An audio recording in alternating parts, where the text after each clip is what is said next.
Now that the display is set up, let's add a character. In order to add a character, we need to switch from command mode to character mode. Now, do you remember how we did that? With the RS line, which is currently tied low. We now tie that line high, telling the display we are now going to send it characters.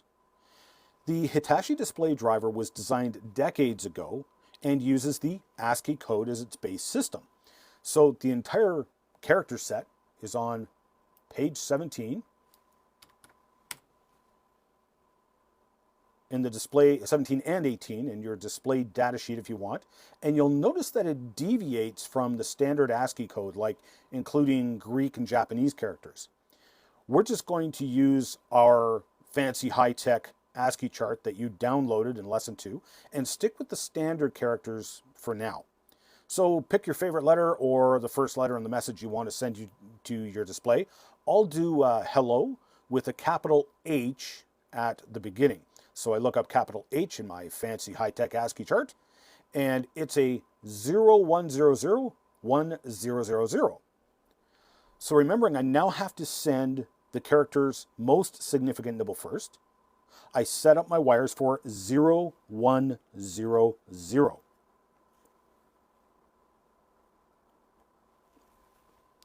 And pulse the enable line by pushing the button once, then set up my wires for 1000.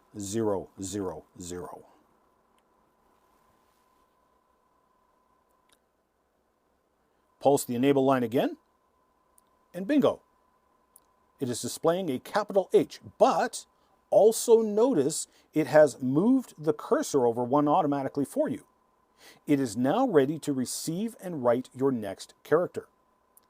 So now to send a lowercase e, I haul out my fancy high-tech ASCII chart and see that it is binary 0110 0101.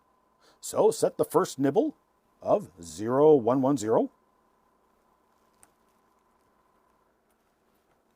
Pulse the E line.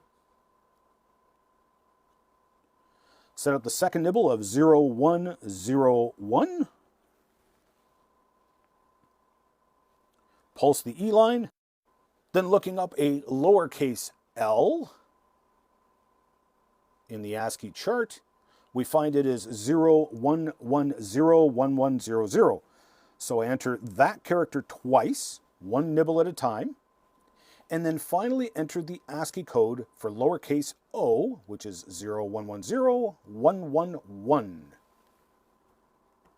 Just pulse the E line every time you get a nibble set up. Oops, hit the button a few too many times there. And there you have your first message on your display. However, notice that our display is only showing one line, but it's a two-line display.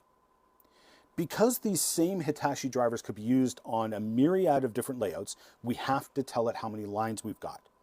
This is done by the function set byte again. Bit 3 is the number of display lines. Now, on our display, we have 2 lines. So we want that bit high, and then bit 2 is the font. Now, we don't care about the font right now, and actually it doesn't really matter whether we put a 1 or a 0 there. We'll put a 1. On some of the older displays, this didn't select the font. It actually selected whether or not our character was 10 dots high or 7 dots high. So if you provided your own parts and you're using an older display, you might have to keep an eye on that bit. However, very important, notice that the function set byte also contains that DL bit, enabling 4 or 8-bit mode. We need that bit to also stay low for 4-bit mode because we've only wired it for 4-bit mode. So we want that function set byte to be 00101100. The last 2 bits don't matter, but we'll stick zeros in there for entertainment's sake.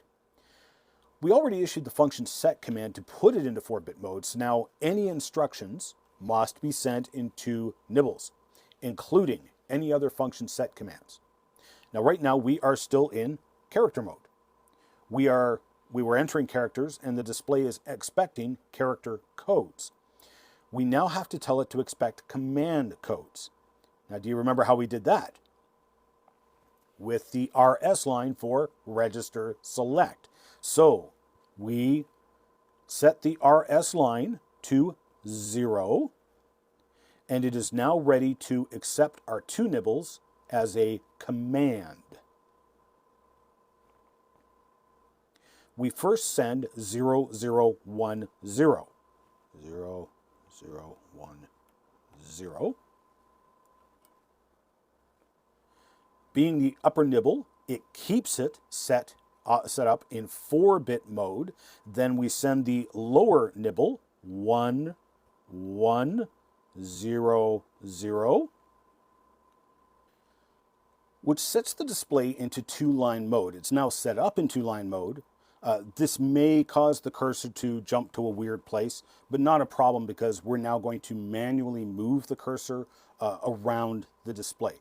We're actually going to use this feature in the next few lessons. This is done with a command. So the RS line still needs to be tied low.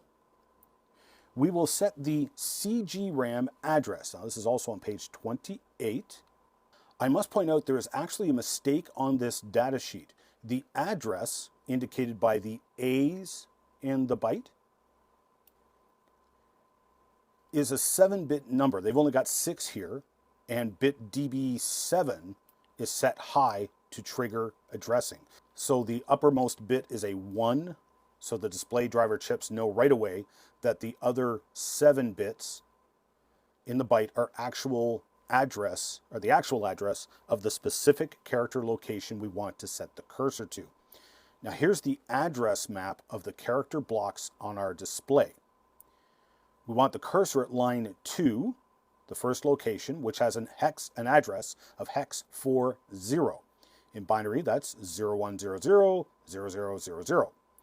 However, we need to set the uppermost bit high to tell the display driver this is an address. So the number we want to send to the display is 11000000. The uppermost bit is set to a 1, and the remaining 7 bits are the specific address of the character block on the screen. So go ahead and send those 2 nibbles.